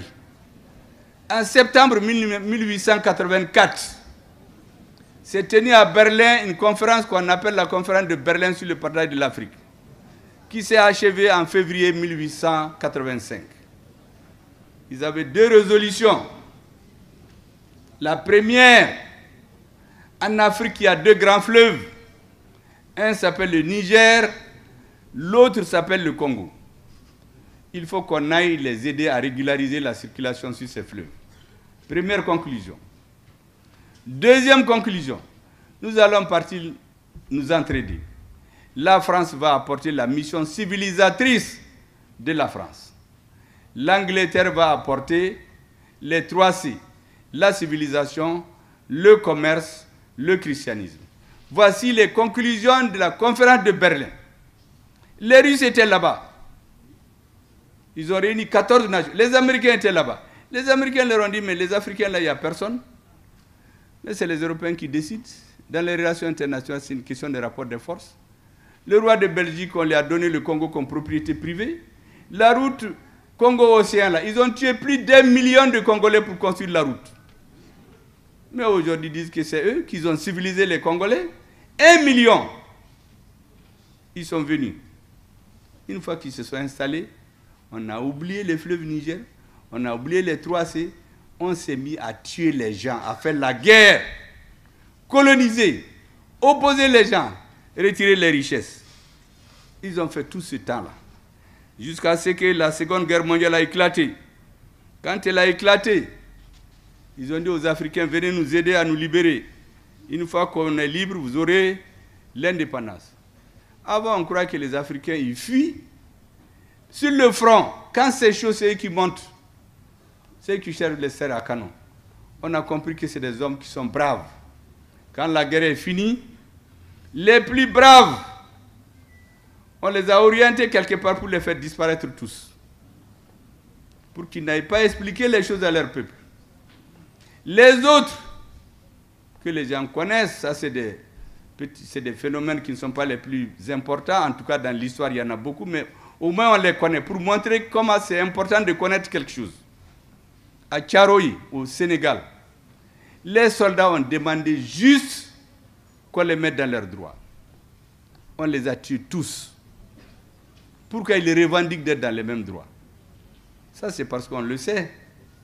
Mais ce qui est arrivé avec les autres, on ne le connaît pas. Qu'est-ce qu'ils ont fait? L'Union soviétique et les États-Unis ont dit aux puissances colonisatrices, là, il faut décoloniser. Parce qu'eux aussi voulaient les affaiblir. Tous les autres sont partis. Les Français ont dit qu'ils ne partent pas. Ils ont commencé à louvoyer l'Union française, autonomie interne, et petiti et patata. Quand ils ont vu que rien ne marche, ils ont appelé un gouverneur colonial qui s'appelle Pierre Mesmer. On l'a désigné Premier ministre. Et on lui a dit, organise-nous la décolonisation. Voici ce qu'il écrit dans ses mémoires, je vous le dis. La France accordera l'indépendance à ceux qui l'exigeaient avec le moins d'intransigeance, après avoir éliminé politiquement et militairement tous ceux qui l'exigeaient avec intransigeance. Vous avez bien compris? Ils se sont organisés. Tous les gens qui sont réellement contre eux, ils les ont tués politiquement. Ils ont organisé des élections pour faire perdre leur parti. Là où leurs partis ont gagné, comme au Congo, comme au Cameroun, où il y a l'Union des populations du Cameroun. Pour qu'ils n'accèdent pas au pouvoir, ils ont organisé la guerre civile. Ils ont brûlé des villages. On a tué des femmes et des enfants. Les leaders politiques ont été empoisonnés, pourchassés et brûlés. En Algérie,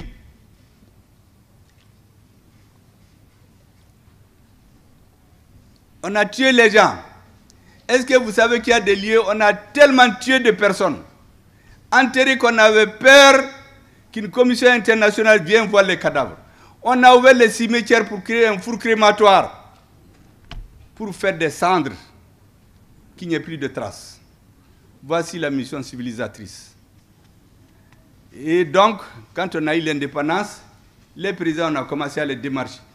Ceux qui s'opposent, on les élimine. On sabote leur économie.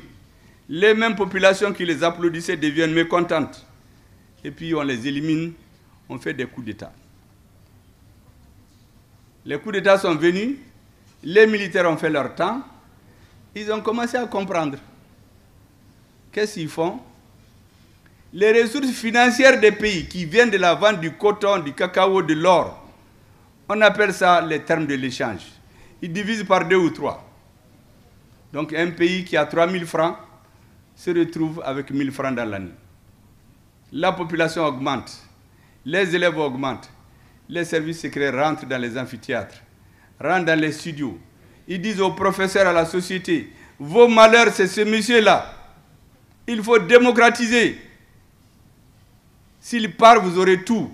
On va ouvrir les internats, on va ouvrir ceci, on va doubler les salaires. Bon, vous savez, les travailleurs et les intellectuels, là, tout ce qu'on leur dit, ah, on va avoir 100%. Au Mali, tout le monde s'est levé. Les élèves, on leur a dit qu'on va ouvrir l'internat partout. Tout le monde, tous les pauvres se sont levés. On est allé même dans les jardins d'enfants. Un enfant ne peut pas être syndiqué. Mais les enfants se sont mis dans la rue. Parce que l'objectif, quand il y a trop de monde, le pouvoir va avoir peur, il va tuer des gens. Et il est discrédité. Vous savez, avant les événements de 91, il y a un haut politique qui est allé voir l'ancien président Moussa Traoré. Il dit, président, quelque chose est en train de se passer dans le pays, je ne comprends pas. Il lui dit que lui, il comprend. La rébellion avait éclaté pour ça. Il dit, mais ils vont perdre leur temps. Nous avons vécu des situations plus difficiles. Il a donné le cas des bagarres entre les militaires en 1978. Ce politique lui a dit, monsieur le président, vous n'avez rien compris, on a une autre époque. Avant, c'était entre vous militaires. Aujourd'hui, c'est entre vous et les petits-enfants. Ce n'est pas la même chose.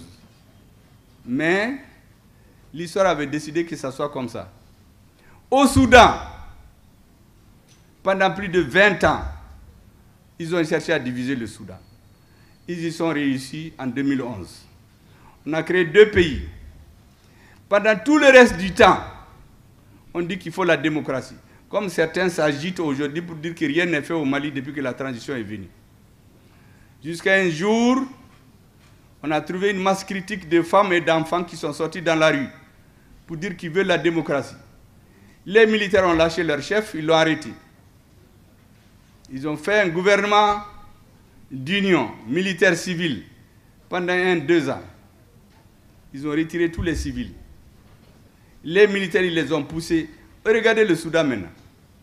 Les gens qui parlaient de démocratie, ils sont tous morts. D'autres ont fui. C'est les militaires qui sont en train de se détruire. Ils ont détruit leur pays. Les Maliens doivent comprendre. Les 98% doivent comprendre. L'élite dirigeante doit comprendre. Et rien ne doit amener la transition à ce qu'il y ait une friction ou une fissure ou une coupure entre le peuple et ceux qui dirigent. Parce que c'est ça qu'ils visent.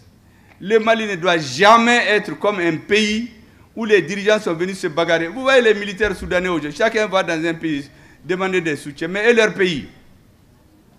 J'ai fait cette parenthèse pour dire que quand les militaires ont compris ça, ils ont dit que mais ces militaires-là, il faut qu'on les enlève. On a dit qu'il faut la démocratie. La démocratie est venue. Dans un pays de 10 millions d'habitants, il y a 200 partis. Mais ça, c'est quoi ça? On a commencé les guerres civiles. Vous avez les guerres au Libéria, en Sierra Leone, ceux qui coupaient les mains là. Mais c'est des chefs d'État africains qui finançaient.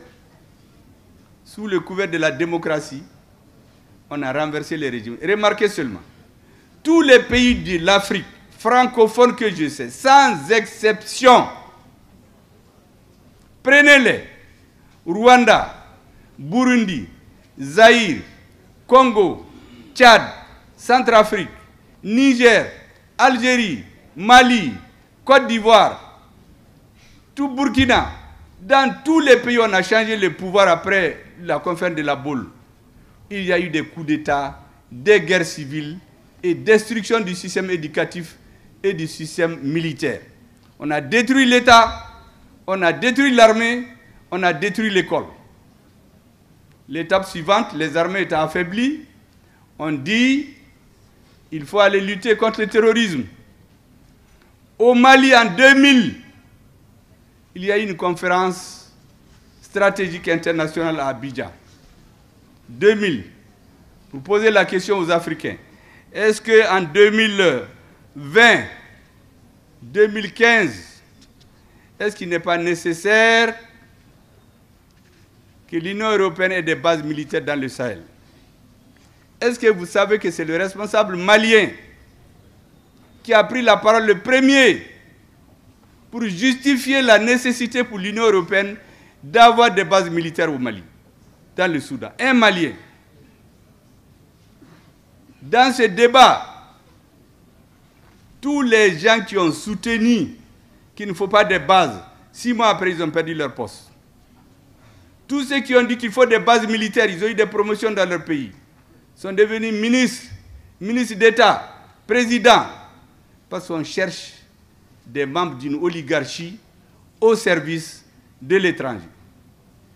Pour la rébellion, notre président va jusqu'à dire que les rébellions du Nord sont d'essence démocratique, que leur objectif, c'est la liberté.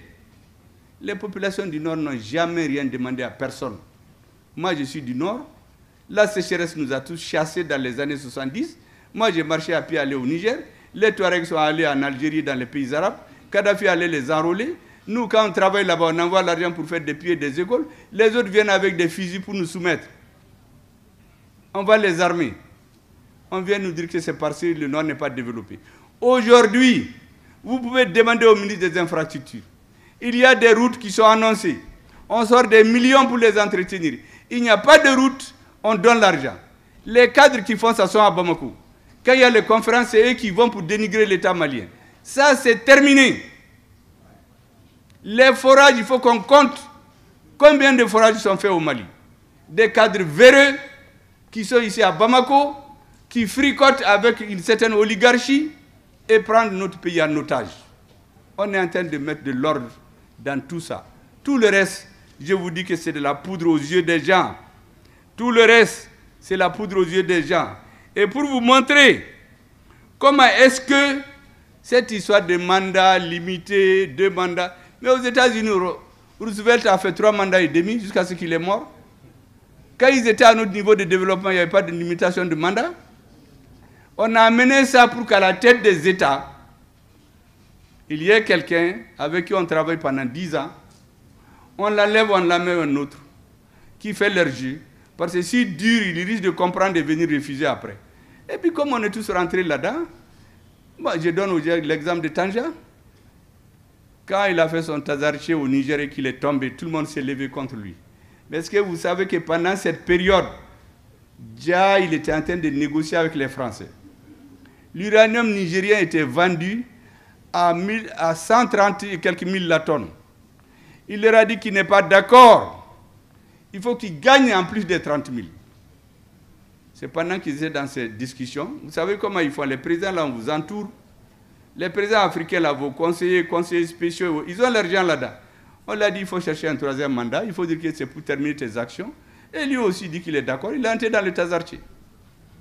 Pendant ce temps, il pousse des gens autour de toi pour vous arrêter. Et depuis que Tanja est tombé, le Niger n'a plus parlé d'augmentation du prix de l'uranium. Voilà comment ils font dans nos pays. Ils viennent, ils font des théories, les intellectuels tombent là-dedans, et puis tout le monde est parti. Vous savez, je voulais vous dire juste quelques exemples pour montrer comment est-ce qu'on a organisé la partition du Mali dans les assemblées françaises de façon très officielle, sans passer par des micmacs quelconques. Ils sont allés droit au but. Est-ce que vous savez que le 6 avril, en 2006 déjà, la reprise des hostilités au nord du Mali, après un faux semblant de paix entre 1992 et 2005. Pendant ce temps, la corruption, l'impunité, l'insubordination, le crime transfrontalier, y compris le trafic humain et de drogue, s'installe à demeure au Mali. J'ai vu un ambassadeur qui m'a dit que dans un pays étranger, il ne pouvait même pas aller dans les réceptions. Quand il va, on lui dit « Ah, il paraît que votre président est impliqué dans les trafics de drogue. » En même temps, on achète des pages dans les journaux. Le Mali, c'est l'un des pays les plus démocratiques. Et le 6 avril 2012, après avoir organisé le renversement de notre président, on voit un Malien qui s'arrête sur RFI, sur France 24, pour proclamer l'indépendance d'une fantomatique république des Azawad. Tout le monde sait qu'on ne peut pas rentrer dans les studios de RFI comme ça. Et depuis quand on a déclaré une indépendance sur une télévision? Mais on l'a vu, parce que c'était un point de départ. Mesdames et messieurs, je vous ai toujours dit que ce qui se passe chez nous, c'est une façon de nous avoir, de faire en sorte que les Maliens acceptent tout ce qu'ils veulent. Et c'est pour cela que, après le 6 avril, qu'est-ce qu'ils ont fait? En 2012, quand la rébellion a repris, est-ce que vous savez que quand le président est tombé, les chefs d'État de la CEDEAO se sont retrouvés à Dakar, qu'ils vont mettre en place une force d'attente, qui attend jusqu'à présent d'ailleurs, une force d'attente pour libérer le Mali de 3 000 hommes. Vous savez que ce jour, c'est le ministre français des Affaires étrangères, Alain Juppé, qui a surgi pour dire ah non, non, non, 3000 personnes contre 500 terroristes, c'est trop. Mais quel est son problème? Si nous, on veut 10 000 hommes pour renvoyer ces 500 terroristes. Et depuis, la force l'a d'attendre à Dakar. Je ne sais pas d'ailleurs quand est-ce qu'ils vont finir d'attendre. Et quelques temps après, ils ont continué jusqu'à aboutir à l'opération Serval. Un grand montage. On a suffisamment expliqué aujourd'hui ce qui se cache derrière. Est-ce que vous savez qu'à Kidal, il y avait un État dans l'État, il y avait des forces spéciales qui étaient entraînées, il y avait des permis, de l'or, des maisons qu'on faisait. Donc c'était prévu qu'en réalité, le Mali ne deviendra plus un État unitaire. Et pour qu'on comprenne tout, on a amené l'insécurité au centre.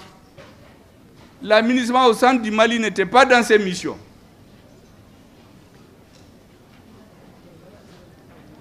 Je vais terminer tout de suite, parce que ces choses-là, il faut que vous les compreniez. De toute façon, vous allez sur la page, il y a les textes, vous allez les lire. Je sors une bonne partie. Mais il y a des choses que je dois vous dire, parce que ça montre clairement comment ils ont fait les propos des dirigeants. Vous savez, le 1er février 2013, le président de la Commission des Assemblées étrangères françaises déclare qu'il faut qu'un plan d'autonomie du Nord soit mis en place. Le ministre des Affaires étrangères dit que le Mali a échoué face aux combattants du Menela. La question de la révolution du peuple l'Azawad mérite d'être traitée à fond et de façon définitive. Un autre dit, l'une de mes dernières visites au Mali, ça c'est le ministre des Affaires étrangères français, qu'il a vu le président Amadou Toumani Touré, qu'il lui a dit, si vous voulez la paix, donnez l'autonomie aux populations du Nord. Ça c'est le ministre des Affaires étrangères français qui dit sur une antenne. Il y a un autre qui dit, il n'y a plus deux Mali, il n'y a plus un Mali, il y en a deux au moins. Il y a le Nord et le Sud. Le jour où on a signé l'accord, la CEMA a refusé de signer. Le représentant de l'Union des Nations Unies s'est mis à menacer le gouvernement malien. La CEMA a signé plus tard, le 20 juin, un texte qu'on a annexé à l'accord qui consacre la partition du Mali. Ce jour-là, le ministre de la Défense de la France, qu'est-ce qu'il dit? Il dit que les Maliens ont tout fait pour vivre ensemble. Ils ne peuvent pas vivre ensemble. Ça veut dire bien qu'il faut les séparer. Mesdames et messieurs, est-ce que vous vous rappelez qu'en 2014, quand notre Premier ministre a fait son voyage hasardeux là à Kidal, où certains ont fui pour rentrer dans le camp de l'aménagement, on a tué nos administrateurs civils. Les armes que les militaires maliens ont laissées dans le camp de l'aménagement, quand l'armée malienne a voulu les récupérer, vous savez que le général français qui était là-bas, il a dit que c'est des butins de guerre qui appartiennent à la CEMA. Donc sans l'autorisation de la CEMA, l'armée malienne ne peut pas les avoir. Imaginez-vous, pendant ce moment, on avait des politiciens ici qui se pavanaient à Bamako, ils ont des gros parfums, il y en a qui disent même au Mali, il n'y a même pas d'armée. Dès que tu tires, ils fuient. Ils sont là pour les défilés et les coups d'État. Alors que c'est eux qui doivent acheter les armes. Ça c'est fait, butin de guerre. Le Français qui a fait ça, il est en train d'écrire ses mémoires maintenant, il est à la retraite. Moi je suis en train de les lire. Comment est-ce qu'ils ont divisé le Mali? Comment ils se sont organisés pour que nous ne sommes plus jamais un État? Mesdames et messieurs, je voudrais m'arrêter là et vous dire que ce texte-là, il est suffisamment dense. Je demande à tous les universitaires d'aller le prendre et le lire. C'est détaillé. Comment est-ce que la partition du Mali a été organisée à partir de l'extérieur? Heureusement, nous avons eu la chance. Les militaires sont venus. Moi, je les appelle les Monébodéons. Ils sont venus. Ces Monébodéons-là sont venus. Nous avons décidé de nous joindre à eux. Quand Monébo Malien là, ma première prise de fonction dans mon bureau, la première des choses que j'ai fait, c'est de signer l'ordre de mission du ministre de la Défense, qui était là depuis 3 mois, on l'empêchait d'aller en Russie. La deuxième chose, J'ai un ami de longue date, je lui ai dit qu'un jour viendra où les Maliens vont dire non. Je l'ai appelé dans mon bureau. J'ai fermé la porte. J'ai dit maintenant la Wati sera. Qu'est-ce qu'on doit faire pour aider ces jeunes-là? Parce que si jamais ils échouent, c'est fini pour notre pays. Vous savez ce qu'il m'a répondu? Il me dit, Ebi Koumfeo. Le Mali là ne sera plus jamais comme avant. Parce que ce qu'il y a au nord dans une seule région, c'est plus que ce qu'il y a dans certains pays du Moyen-Orient. Donc, Ikita Nini, Ibetara. Towere Bena Abetara. Ne connais-tu quelle est la Tougouni? Moi, je cherche à avoir ma part et ma communauté. J'ai dit, tu es sérieux? Il dit, je suis sérieux. Je l'ai accompagné à la porte. J'ai effacé son numéro. Jusqu'à aujourd'hui. Je crois qu'on se verra un jour quand il viendra dire qu'il veut être élu au Mali. Comme la réconciliation maintenant c'est pour tout le monde. Et tout le monde veut venir au secours de la victoire. Et c'est pour cela que je termine. Aujourd'hui, il faut faire l'union sacrée. Autour des institutions de la transition. Autour du président de la transition. Il faut que les intellectuels théorisent, conceptualisent cette phase exaltante de l'histoire du Mali. Dans 15, 20, 30 ans, cette page-là, il faut qu'elle soit écrite. C'est les mensonges d'aujourd'hui qui sont les vérités de demain lorsque c'est écrit. Les Africains n'aiment pas écrire. L'épopée de la prise de Kidal, notre armée doit l'écrire. Et je crois qu'ils sont là-dessus d'ailleurs. Le général qu'on a nommé là-bas, c'est un Touareg. Je l'ai reçu dans mon bureau. Je lui ai dit que vous êtes un Imrad. Vous n'êtes plus gouverneur Imrad. Vous êtes gouverneur du Mali, des Bambara, des Soreil, des Bella, des Ifogas, des Idnan, de tout le monde. Tout le monde doit l'aider à rentrer dans l'histoire. Notre pays a une chance qu'il ne doit pas perdre. L'Afrique a une chance qu'il ne doit pas perdre. Dans quelques années, moi je suis convaincu que si ce pays est bien géré, on peut multiplier par 2, 3 les salaires. Et regardez l'or. Il y a un pays de l'OCDE qui a été présenté l'or qu'ils ont importé du Mali. Ils ont donné le montant en dollars. On a comparé à ce qui est annoncé dans les chiffres au Mali comme l'or qu'on a exporté chez eux. La différence entre les deux, c'est le budget de l'État malien. En recette intérieure. Tout ça, c'est volé. Donc quand on fait la relecture de la loi minière, quand on revoit tout, si le pays est bien géré, je suis convaincu que l'AES va l'imposer aux autres. 80 millions d'habitants, 2,80 millions de personnes, de surface, de kilomètres carrés. Premier producteur de coton, premier producteur de viande, premier producteur d'or. Une bonne organisation et des dirigeants convaincus feront que nous allons nous en sortir. Je vous remercie.